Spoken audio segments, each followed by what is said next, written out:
Breaking news చూస్తున్నారు. ఇరాన్పై దాడులకు సంబంధించి అమెరికన్ ప్రెసిడెంట్ డొనాల్డ్ ట్రంప్ ఒక సంచలనమైన వీడియోని బయటికి రిలీజ్ చేశారు. అయితే బాంబ్ ఇరాన్ అంటూ కూడా ఆయన ఒక వీడియోని పోస్ట్ చేయడం జరిగింది. సో మనం చూసాం, ఒక 4 days బ్యాక్ ఇరాన్లో ఉన్న అణుస్థావరాలపైన అమెరికా బాంబు దాడి చేసింది, బంకర్ బాంబులతో దాడికి దిగింది.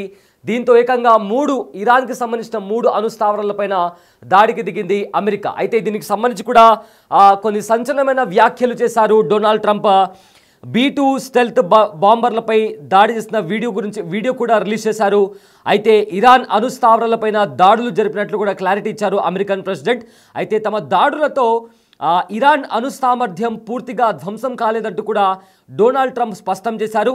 ఇంటెలిజెన్స్ నివేదిక ఆధారంగా కొన్ని కీలకమైన ప్రకటనలు కూడా చేశారు ట్రంప్. 14,30,000 పౌండ్ల విలువైన బాంబులను వేసినట్లు కూడా వెల్లడించారు.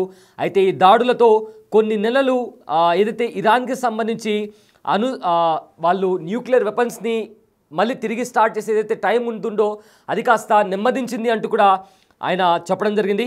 ఇక ఇరాన్ సెంట్రిఫ్యూజ్లు ఇప్పటికీ కూడా పనిచేస్తున్నట్టు కూడా ప్రకటించారు. అయితే యురేనియం నిల్వలు సురక్షితంగా ఉన్నాయంటూ కూడా ట్రంప్ చెప్పడం జరిగింది.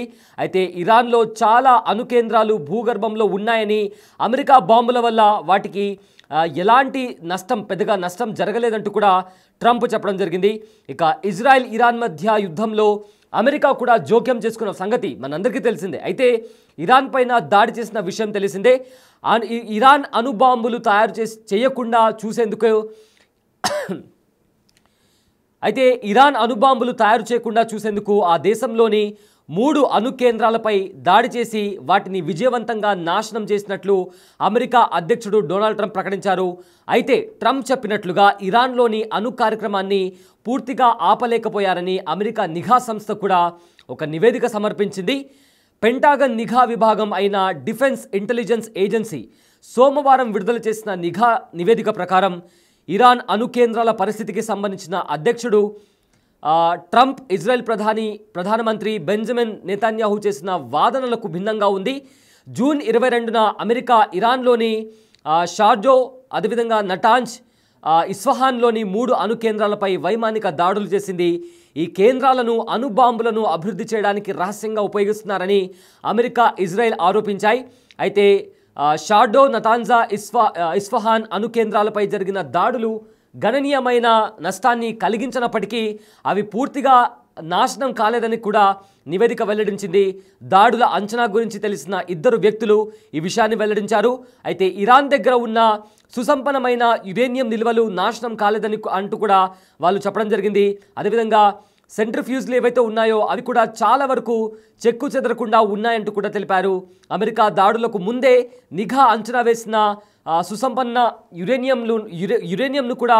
యురేనియం సైట్లు నుండి కూడా తరలించారని కూడా సమాచారం. అంటే అమెరికా దాడులకు ముందే అక్కడ ఏదైతే యురేనియం నిల్వలు ఉన్నాయో వాటిని కూడా వెంటనే అక్కడ ఆ సైట్ నుంచి మార్చి ఇతర సైట్కి కూడా తరలించినట్లు కూడా ఇప్పటికీ ఒక సమాచారం కూడా వస్తుంది.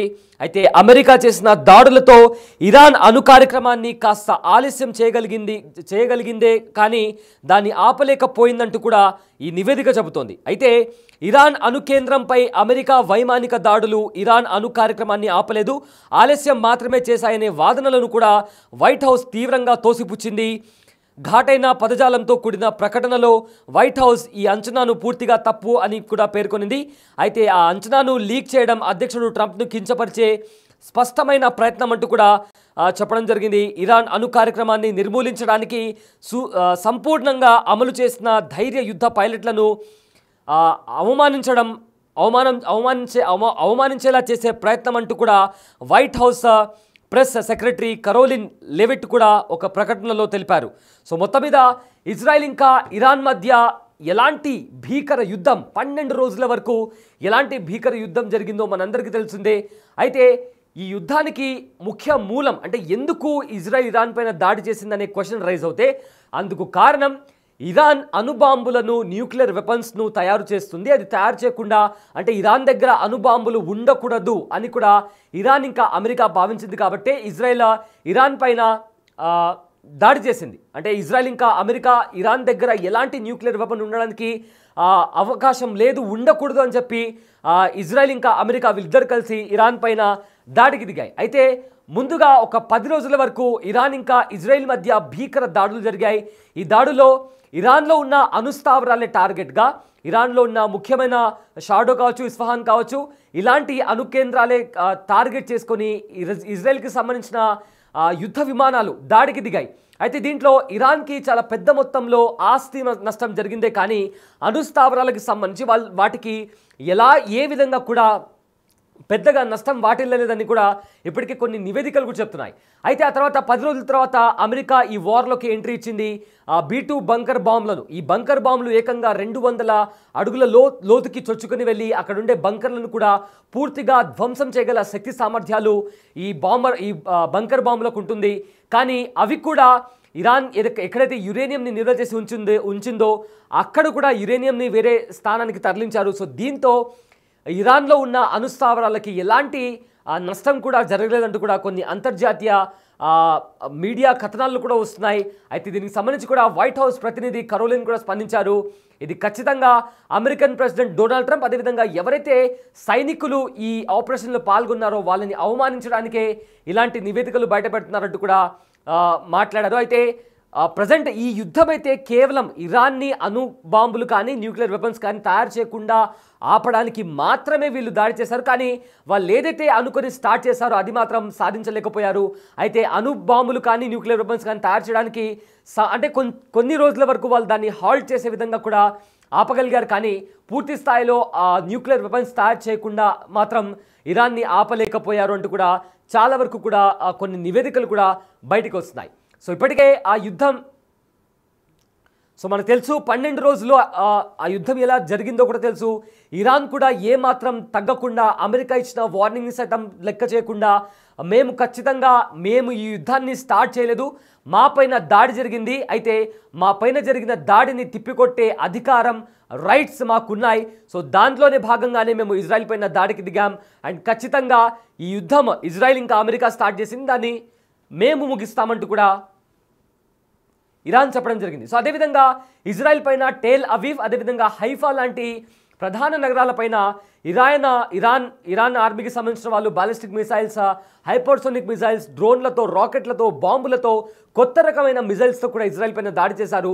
ఎలాంటి దాడులంటే ఇజ్రాయెల్లో ఉన్న ఐరన్ డోమ్ సైతం అలాంటి దాడులను తట్టుకోలేకపోయింది. అంటే బేసిక్గా ఈ ఐరన్ డోమ్ అనేది మిసైల్స్ను, రాకెట్స్ను, డ్రోన్స్ను గుర్తించి అవి గాల్లో ఉన్నప్పుడే వాటిని కాల్ చేస్తుంది. అయితే అలాంటి ఐరన్ డోమ్ కంట పడకుండా ఇరాన్కి సంబంధించిన మిసైల్స్ కావచ్చు, డ్రోన్స్, హైపర్సోనిక్ బాలిస్టిక్ మిసైల్స్ కూడా ఇజ్రాయెల్ లోపలికి వెళ్ళి అక్కడ భీకర దాడులు చేసి చాలా వరకు కూడా విధ్వంసం అక్కడ సృష్టించగలిగాయి.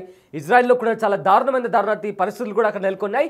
ఇటు ఇరాన్లో కూడా ఇజ్రాయెల్ అదే రకంగా దాడి చేసింది. కానీ ఇజ్రాయెల్ ఇంకా అమెరికా కలిసి ఇరాన్ పైన దాడి చేసినప్పటికీ కూడా చాలా వరకు ఇరానే ఎక్కువగా దాడి చేసి ఇజ్రాయెల్ని చాలా పెద్ద మొత్తంలో కోలుకోలేని ఎదురు దెబ్బ కొట్టిందని కూడా ఇప్పటికే అంతర్జాతీయంగా కూడా కొన్ని మీడియా కథనాలు కూడా బయటకు వస్తున్నాయి. కానీ ఇటు ట్రంప్ ఇంకా నెతన్యాహు మాత్రం ఖచ్చితంగా మేము ఏవైతే అణుస్థావరాలు ఉన్నాయో వాటిపైన దాడి చేశాం, ఇక ఇరాన్ ఎలాంటి అణు బాంబులను కానీ న్యూక్లియర్ వెపన్స్ కానీ అది తిరిగి సాధించలేదు, అది తిరిగి క్రియేట్ చేయలేదు అంటూ కూడా వాళ్ళ సైడ్ నుంచి వాళ్ళ పర్స్పెక్టివ్ని వాళ్ళు బయట పెడుతున్నారు. బట్ మరోవైపు ఏమో కేవలం స్వల్పంగా కొద్దిగా మాత్రమే అక్కడ కొంతవరకు నష్టం వాటిల్లింది. బట్ పూర్తి స్థాయిలో ఇరాన్కి సంబంధించిన అణుస్థావరాలు ఏవైతే ఉన్నాయో వాటిని ధ్వంసం చేయలేకపోయారు. అండ్ ఆల్సో ఇరాన్ కూడా ఏదైతే యురేనియంని వాళ్ళు నిల్వ చేసి ఉంచుకున్నారో ఆ యురేనియంని కూడా వాళ్ళు అమెరికా దాడి చేయకముందే, ఇన్ఫ్యాక్ట్ అమెరికా దాడి చేస్తుందని కాస్త ఇంటెలిజెన్స్ రిపోర్ట్ వచ్చిన వెంటనే ఆ యురేనియంని కూడా వాళ్ళు వేరే సైడ్కి కూడా తరలించినట్టు కూడా ఇప్పటికే సమాచారం వస్తుంది. అయితే కేవలం ఇజ్రాయెల్ ఇంకా అమెరికా ఏదైతే లక్ష్యం అనుకున్నారో అది నెరవేరినప్పటికీ కూడా కేవలం వాళ్ళు కొన్ని రోజుల వరకు ఆపగలిగారు. బట్ డెఫినెట్గా ఇరాన్ మరికొద్ది రోజుల తర్వాత ఏదైతే వాళ్ళు న్యూక్లియర్ వెపన్స్ని తయారు చేయాలనుకుంటున్నారో వాళ్ళు తిరిగి దాన్ని స్టార్ట్ చేస్తారు అనే ఒక వాదన కూడా వినిపిస్తుంది. సో ఇన్ఫ్యాక్ట్ రెండింటి మధ్య ఏం జరిగిందనే దానికి సంబంధించి కూడా క్లారిటీ రాలేదు. బట్ కొన్ని నివేదికలు మాత్రం ఇజ్రాయెల్ ఇంకా అమెరికా పూర్తి స్థాయిలో ఇరాన్ని దెబ్బ కొట్టలేకపోయాయి. కంప్లీట్గా కాస్త కొద్ది రోజుల వరకు ఆ అణుబాంబులు తయారు చేయడానికి ఆపగలిగాయి తప్ప పూర్తి స్థాయిలో ఇరాన్ను ఆపలేకపోయాయంటూ కూడా కొన్ని నివేదికలు చెప్తున్నాయి.